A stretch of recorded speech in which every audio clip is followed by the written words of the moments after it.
Hello, hello, hello. Come on in the room. Come on in the room. Come on in the room. As we say, come one, come all, come big, come small. Girl, it's been a few days. It's been a few days since we gave you guys an episode. It's been a few days since you saw Chaun or I sitting on the couch. Girl, it's just been a few days. Can you look at your neighbor and say, neighbor, oh neighbor, it's been a few days, okay? The last time you guys saw us here, the last time we were sitting on this couch, we were in episode 13. The last time I saw you guys, we were talking about the kids. We were talking about me giving birth to the kids. We talked about our fertility journey. Girl, we talked about everything. And right before we ended the conversation, right before the video ended, girl, we dropped a little nugget in your lap. Anybody remember the nugget? Huh? Do you remember the nugget? Do you remember the nugget? Do you remember the nugget? We dropped a little nugget in your lap and we said, girl, there was so much going on behind the scenes that I didn't know. Chaun was still talking to the girl, or Chaun was talking to the girl. I didn't know anything about the girl. I didn't know anything about any of the stuff that was going on. I asked Chaun not to send pictures of the babies to anybody. Y'all know when you first have children, y'all know, don't judge me. Y'all know when you first have kids, girl, sometimes the kids be a little funny looking. Their color ain't came in, their head be misshapen. You know, they look like they 85 when they're only eight hours old. You know, skin is a little wrinkly and all of the things. And so sometimes kids haven't developed they haven't come into themselves. Okay. So I wanted to be very careful about who, we sent pictures to. And so I didn't want pictures circulating. So girl, when the girl said what she said to Chaun and that came out later, girl, when I say I could not take it, I couldn't take it. But before we get into episode 14, this is episode 14. Before we get deeper into this conversation, let me say, of course, you guys see me. I'm here solo today. Chaun is going to be very upset because she had a headache. She wasn't feeling well. She said she was going to lay down and take a nap, and then we would do the video later. I told Chaun, I said, no, I'll do it. She insisted she wants to be a part of this video, but I'm like, girl, enough. Okay. You're not feeling well. Rest. I got it. So I said, girl, I could tell the story better anyway, because girl, I was the one you didn't want. I was the one that you didn't want in this season. So I feel like I'm very capable of telling the story. So the way that it happened, the next thing that happened is we've had the kids. The twins are very small. We're getting adjusted to being parents. We're going through, typical highs and lows that new parents will go through with adjusting to having new babies. The kids are small. I'm breastfeeding them. This is a new experience. I'm up, pumping milk several times a day. I got 2 children to feed. We still running the insurance office in Chicago. And so at this time, my weight is yo-yoing. For those of you guys who either personally have nursed a child or two, or somebody who has, nursing is a very interesting process. You guys have to remember, all during my pregnancy, I was so sick, I couldn't eat, right? I could barely drink water. So I wasn't the typical pregnant woman that was eating everything in sight. I wasn't eating anything. So when I got to the point where the kids were here and they were born, girl, I done went 8-9 months without eating half or nothing. So I'm wanting to make up for it. And my appetite was picking up because my metabolism was so high from nursing the kids. My appetite was so crazy. Girl, if it wasn't nailed down, girl, I was eating it. So I was eating all this food right after I had them, but the weight was steadily falling off. And I attribute it to the fact that the kids, the twins, were getting all of, the calories, the nutrients, everything that I was eating. I literally was just the milk machine. Okay. So this continued for a little while. At the beginning, again, I was losing a lot of weight, which is what happens typically after most pregnancies. I nursed the kids for the better part, a little over a year. So around the time that the twins turned 1, we made the decision, we're going to wean them off of the milk. At this point, they're eating food anyway. So we started the process of weaning them off of the milk. So in doing so, that meant I wasn't pumping anymore, which meant that my appetite was still just as high as it was because my body had got accustomed to taking in all that food or all those calories. But guess what? Now it has nowhere to go. But because I'm a new mom, I have these twins, I have this thriving, successful business on paper, and I'm married, I'm not making time to go to the gym, to work out, to do anything like that. I'm not making time for those things. So the weight started to creep back on, right? I started to gain weight, and the stress of the business was still there. Now, keep in mind, we had our contract, we had the income, we had got over the hump where we had to prove ourselves to the company. But the stress of running the business was still there. We still were dealing with issues with employees. We still were dealing with, revenue peaking and sliding down, spiking the highs and lows of the revenue. We still had all the demands of corporate. We still had all of these things going on in our professional life. We were still commuting together. The kids were in daycare. So, we were, driving the better part of an hour, hour and a half commute in the morning after dropping them off at daycare, going to the office, coming back. And so we were in a very high stressful time, right? So during this period of time, I'm telling Chaun, I'm like, look, babe, I know we have these 2 small kids, but intimacy has always been a very important part of our relationship. So I'm having these conversations with her, and I'm like, I just feel like at this point in our lives, the intimacy between us should be better. We should be, it's really good, but we should be, spending more quality time together. If you pick up what I'm putting down, spending more quality time together more often. So Chaun was like, I don't want to. I'm not in the mood, whatever. Over the course of time, and I'm giving you this information in chronological order because some of what I'm telling you, I didn't know at the time. What I'm about to tell you next is how it happened, when it happened, but I didn't know it at the time, okay? So the next thing that happened is Chaun realizes that there's a lack of attraction to me.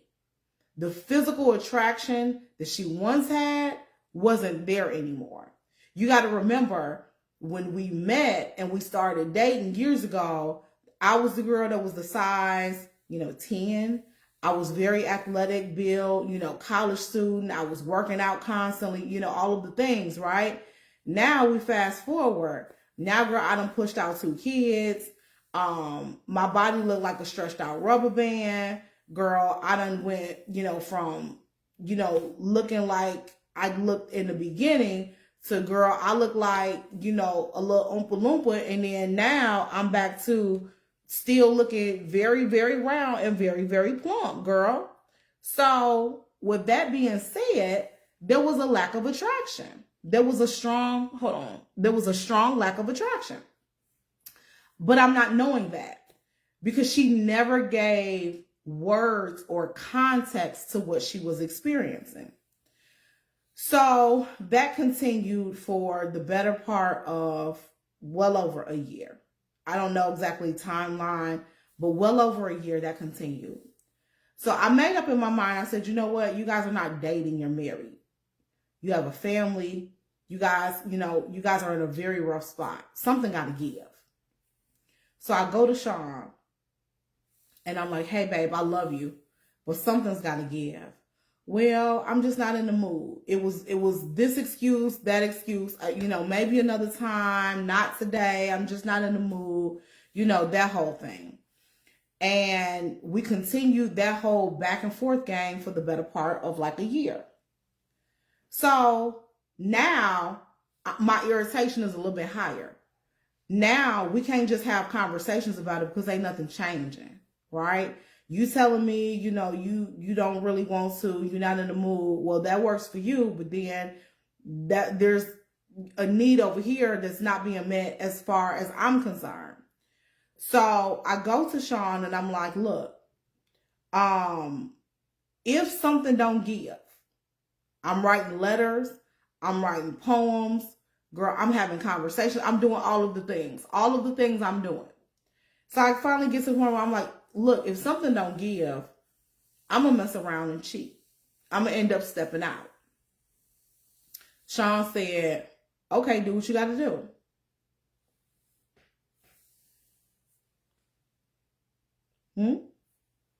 She said, okay, go do what you gotta do. I understand completely. Go do what you gotta do. Go do what you gotta do. Okay. So as we talk through these things years later, one of the things that she's told me several times is, I've known you for several years, and I had known you for several years up until that point. I've always known you to be extremely loyal. You don't cheat. You're not a liar. You are extremely honest. I never saw you as being the person that would actually take me up on my offer. I never thought that you would have ever done it. So it was one of those things where you think you know your partner until you realize you really don't. And I felt like in that stage of our lives, you had pushed me as far as I was willing to go. Like, I'm a healthy woman. There's nothing medically wrong with me. I'm in my 20s. No, I'm in my early 30s because I was 30 when I had the kid. So I'm either 30 years old or 31 years old by this point.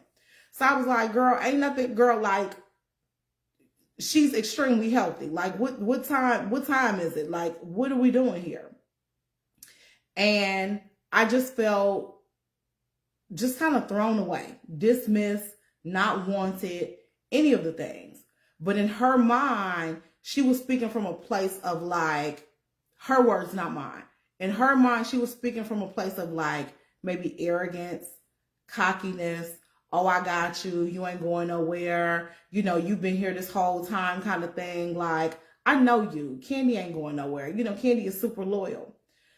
So fast forward, what ends up happening is I don't make up in my mind, hey, I'm going to cheat with this person or I'm going to cheat with that person.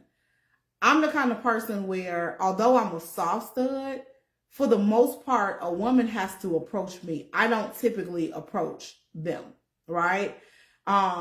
Because I'm masculine presenting, women, bisexual women, curious straight women, or openly lesbian women, they feel comfortable trying to holler at me because by looking at me, oh, okay, she's probably gay. Or if she wasn't, she wouldn't be offended by my flirts. So I'm the person where I'm not going to, go out of my way to try to talk to somebody.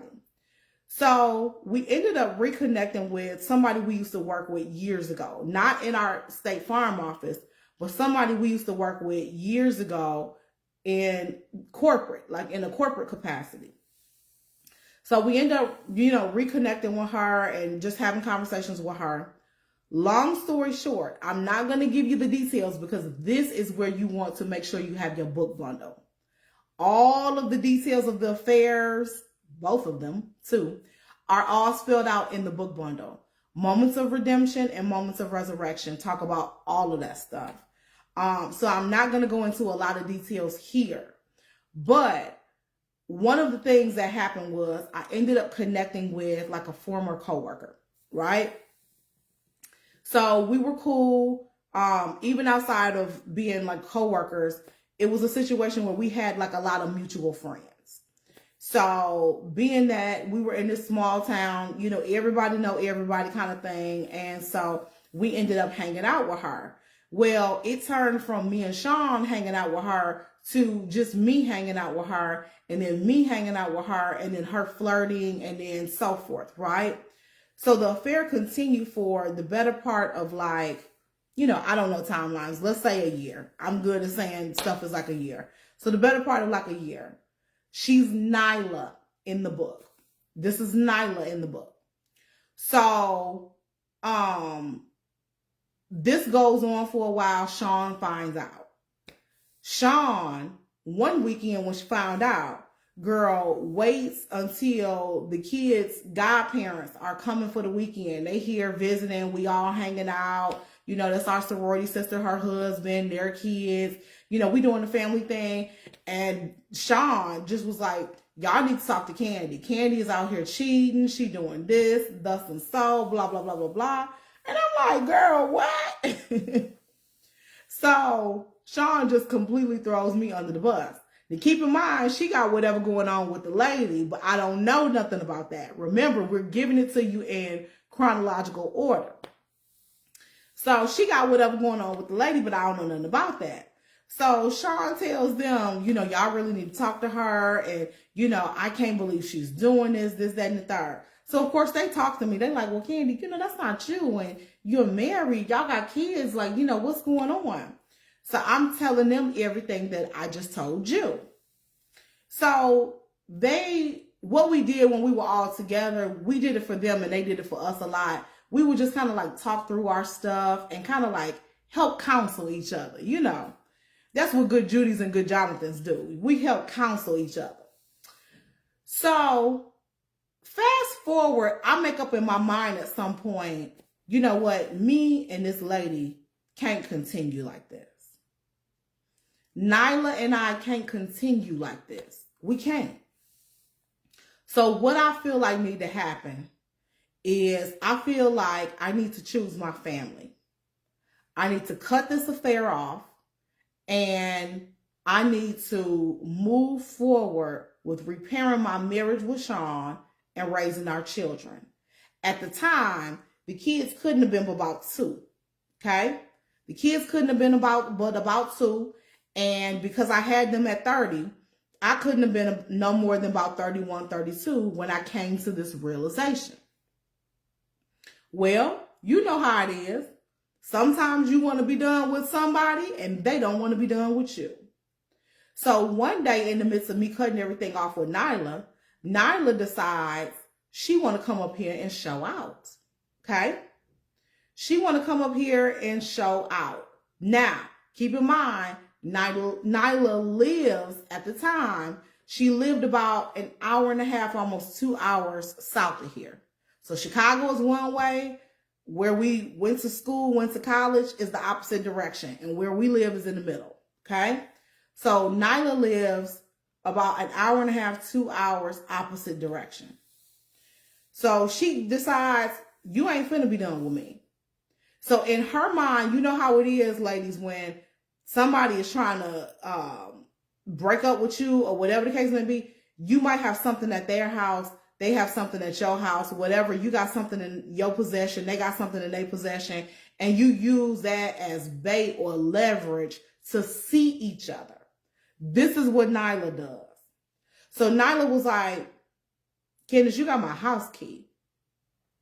And I'm like, I know I got your house key, but like, I'm breaking up with you. So do you really think I'm finna like come down there in the middle of the night with a mask on? Like, what is it that you think I'm gonna do with this house key? Do you think I'm gonna go get copies made and like mail them to everybody I know? Logically in your mind, when you stop the crazy thoughts and you settle yourself down, logically in your mind, what is it that you think I'm gonna do with this house key? So she goes off on this tangent. It's like, I'm coming up there right now. I need my blank and key. Okay. In my mind, I never thought she was going to come up here to the house. I never thought that she was going to come up here to my house. I never thought that she was going to show up at the door. Never. This is a Saturday, early afternoon. Because Chaun has already found out that I've been cheating, because we've already had conversations about repairing our relationship, because we have been talking about getting back on track, In my mind, I was like, girl, one of your good friends is having a comedy show in Chicago. He's a comedian. He has a baby with one of my best friends from college. So he's a comedian. So I was like, take Chaun to the comedy show. Y'all go get something to eat. Ask your mom to watch the kids. This will be a good date night, reset, recharge type of situation where, you guys can kind of get out the house, let your hair down, kind of talk through things a little bit, but have some fun, hit the reset button, and then get to a better spot in your marriage. So at the time, my mom didn't have a car at the time. So I go get my mom, we pull back up in front of the house. Now, I done got into it with Nyla about an hour and a half, 2 hours ago. And quite frankly, I had blocked a lot of it out of my mind. Did I think that it was a possibility that she could show up at the door? I mean, yeah, she said she was going to do it. But in my mind, you know how you dealing with people and you interacting with them and you messing around with somebody, you feel like you know people better than you do. Or you know them until, girl, they crash out and can't come back to, the same side of things. So she crashed out before we even knew what crashing out was. So Nyla crashed out. She had got in the car the minute we hung up. She got in the car because I had blocked her. And she drove up here to get her house key. But because my mom lived about 20 minutes away, I was able to go get mom, get her something to eat, bring her back to the house. She was going to get situated with the kids. Me and Chaun was going to go upstairs, shower, get dressed up for each other, and we were going to go on date night. So at this point, me and mama are, I'm driving my truck. I push the garage button to let the garage door up. And I see this other truck speed up and stop. The truck says, skirt, and stop in front of my house as I'm pulling into the driveway, pushing the garage button to pull the truck in. My mama said, who is that? Now keep in mind, I hadn't shared any of this with my mom. I said, mama, it's finna be some blank. I said, I need you to go in the house. So now me and mama are in the garage, right? I tell mama, I need you to go in the house, tell Chaun to stay in the house. You, her, and the kids stay in the house, and I got this situation. So I get out, my mom goes in the house. I get out the truck, and I'm halfway down the driveway. Nyla done got out the car like Miss Sophia. You know how Miss Sophia was walking up the road or whatever in the color purple? She was swinging her arms. Nyla done got out the truck and she's swinging her arms, girl. She done met me in the middle of the driveway. So now I'm cussing her out. I'm going off on her because you done came up to my house. Now the level of respect, the line of respect has been crossed. The boundary has been crossed. You knew I was married. You knew what it was. You know Chaun. You might have been way better friends with me, but you still knew Chaun. Chaun, so how you feel comfortable doing all of this, I'll never know. So she's going off on me. I can't believe you did this to me. I can't believe you did this. And so she was just like, you spent so many days with me and you were at my house every couple of days and, all of this kind of stuff. My kids got attached to you and she crying and she hollering. And I'm steady telling her, look, sis, this ain't the neighborhood for that. These people be done called the police on you. Get in the car and go home. So by this point, I done tried to give her her key back. Now it ain't about the key. She in my face, I'm kind of in her face. All of a sudden, I hear the screen door slam. I turned around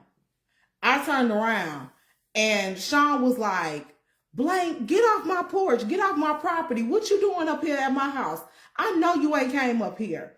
And so then she steady trying to walk towards the porch where Chaun is at. Chaun steady trying to come down the porch to where Nyla was at. But my mama is holding Chaun and I'm pushing Nyla back. Like I'm pushing Nyla back like through through the end zone of a football game or something. I don't know nothing about football, so I hope that makes sense. I'm pushing Nyla back, girl, through back the other way, girl. She is not finna score no touchdown. She is not finna score no touchdown today. Girl, Chaun is trying to bulldoze her way down the porch. And I'm steady telling Chaun, go back in the house, go back in the house. Meanwhile, girl, Kennedy and Caleb are at the age where they just starting to walk. So Kennedy and Caleb is at the screen door. They don't know what's going on. They just know mommy and Mima is outside and somebody is at the end of the driveway. Girl, Kennedy and Caleb got their pacifiers hanging from their mouth. Girl, you know how kids be walking around. They got on the little onesie. They got on some socks and the diaper. Girl, they banging on the screen door like this. They trying to get outside. They don't know what's going on. So I finally get Nyla to get back in the car. Girl, you've got to go. You've got to flee. You've got to go. Devil, you got to flee. Okay? So I finally get Nyla to get back in the car and she leaves. We call her the chick that was in the bushes because I really feel like, girl, she was in the bushes. Like, it was so many days after that where it felt like somebody was outside the house. The bushes would move, girl. It wouldn't be windy, girl. It would be cars. Like, people would be pulling up in front of the house and all these different kind of cars. It was just so crazy. So, like, we referenced that point in our life where we'd be like, Nyla was in the bushes, kind of like, so to speak. But long story short, we ended up getting rid of her. Girl, I ended up getting rid of her. Girl, Chaun was hot as fish grease at me. Chaun was so mad at me, she barely wanted to talk. So my mom, being my mom, girl, my mom is my advocate, girl. My mama was like, well, I'm already over here, Chaun. So, I know you mad at Candy and, she shouldn't have did what she did. But y'all might as well, instead of y'all like having these conversations here at the house, y'all might as well go ahead and go upstairs and shower and get dressed and go out. And then that way y'all can not only go to dinner, but y'all can possibly go to the comedy show and y'all can talk, right? Girl, we did that. We did that. We had an amazing night. We seen so many friends from college, and so many things, right? The next thing that happened, y'all gonna be mad at me. The next thing that happened was my second affair. I'm not going to go into details about this. You have to have the book, Moments of Redemption, Moments of Resurrection. If you don't have the books, if you don't know where to find the books, go to sincerityjohnson.com. Go to sincerityjohnson.com. Out of respect for my friend and out of respect for the fact that that's a difficult topic to discuss, I'm making the decision to skip over that whole part. You guys know that whole affair, that whole era in my life brought on so many subsequent feelings and emotions that I'm not going to discuss it on our platform. I promised her about a year or so ago that I wouldn't talk about it and I wouldn't bring her up on our platform. So in order to know the details of that story, you have to have the book. But just know and understand that the second affair happened literally within days after the first affair. And if I can be honest, best friends, when I look back, because this was the better part of 10 years ago. So now we're 10 years in, right? So Chaun and I have had about a 20-year time span. We gave you all of what happened the first 10 years. Now we are going back the better part of 10 years ago. When I look back on the behavior that I had during that time, number one is something that I would say I'm not proud of. But above me not being proud of how I showed up in that time in my life, it speaks to how a person behaves and how you make choices for yourself when you're not healed and you don't deal with the real issues. I was feeling rejected in my marriage. I was feeling unwanted. I was feeling so many things. I felt like it was bait and switch. I felt like, our relationship was one way when we were dating. And then as soon as we said I do, it shifted. And we hear people complain about that a lot in marriage. And so as I look back over that time in my life, being a person who was unfaithful in their marriage, I cheated, I lied, I manipulated. I did all these sorts of things. I recognize in myself that that is um, it's a character flaw. It was more me being wrong than Chaun being wrong, if that makes sense. Me being wrong more than Chaun being wrong. And the reason why I say me being wrong more than Chaun being wrong is because although she wasn't honest in what she did, and she didn't effectively communicate that during that period of time she had lost physical attraction to me, I still made the decision to act in a way that was not integral, right? If integrity is one of my core values, and honesty and loyalty and trust and all of these things, if these are my core values, then I'm acting outside of what I believe to be real and what I believe to be true if I allow myself to behave in that manner. So that's pretty much my takeaway from it. Do I regret it? I don't have any regrets. I think when we make decisions for ourselves, even years ago, sometimes the repercussions of the decisions that we made years ago still linger. You know what I mean? Like, I look at that time frame, especially when I was with Nyla, and I'm like, that's a year that I could have been putting into building my business or making other professional decisions for myself. I could have been learning a new skill. I could have been working on my health by losing weight. I could have been doing anything. I could have been spending more time with my children. Let's be clear. You know, like, although I wasn't necessarily taking a lot of time from them because I was going to see Nyla during the day, I still wasn't. There's other things that I could have been doing to further our family that I drained resources, time, money, etc. Right? I drained resources that were unnecessary if that's not where I wanted to lay my hat. And I knew that wasn't where I wanted to lay my hat. So it's a time where I really, really, really look back and I learned a lot. But it's interesting because periodically, not often, but this is a little nugget that I haven't shared with you guys before. Periodically, Nyla would check in with me. She actually texted me. She texted me maybe let's say about 6 months ago. She texted me about 6 months ago, and it wasn't like, oh, I miss you, I want to date you, you know, are you, you know, it wasn't like that. She expressed to me that she moved out of state, so she no longer lives in Illinois. She also expressed to me that she no longer dates women. She was just like, girl, after dealing with you, she was like, after dealing with you and dealing with all of the emotions that are tied to being in a relationship or having feelings for women, she was like, I'm not built for it. I can't handle it. She was like, so girl, I'm gonna go back over here, you know, with the guys, with men, and I'm gonna stay on this side of the fence because it's safe and very predictable. She said, can I be honest? It's safe. It's safe, it's boring, it is very predictable. So she was just like, she said, girl, it's too much. It's too much emotionally, you know, being with a woman. I can't handle it.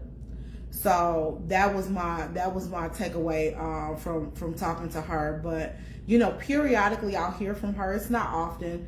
You know, she may text to check in once a year, once every couple of years, just, you know, hey, how are you doing? You know, how are the kids? You know, how was Chaun, type of thing. But it's water under the bridge. It's very, very much so water under the bridge. But yeah, so it's so many life lessons that I learned inside of the decisions that I made. But one of the things that I have found this series to be, as we've been going through all of the episodes, as I have found this series to be enlightening in the fact that I see how mature we were in some areas of our lives and undeveloped we were in other areas of our lives. Like, I see how we were extremely mature when it came to our professional careers and running a business and, you know, doing all of those things. But I see how immature we were when it came to navigating through romantic relationships and governing, you know, governing ourselves in that capacity. So it's a learning process. It's a learning process. But I would be remiss if I didn't tell the story about what happened years ago without giving you some kind of context or lessons that I've extracted from that experience. But yeah. But anyway, best friends, I will end things here. Stay tuned because you guys have to figure out what happens, girl. What happens after 2 affairs? What else could possibly happen, girl, after I have had 2 affairs? Stay tuned for the next episode.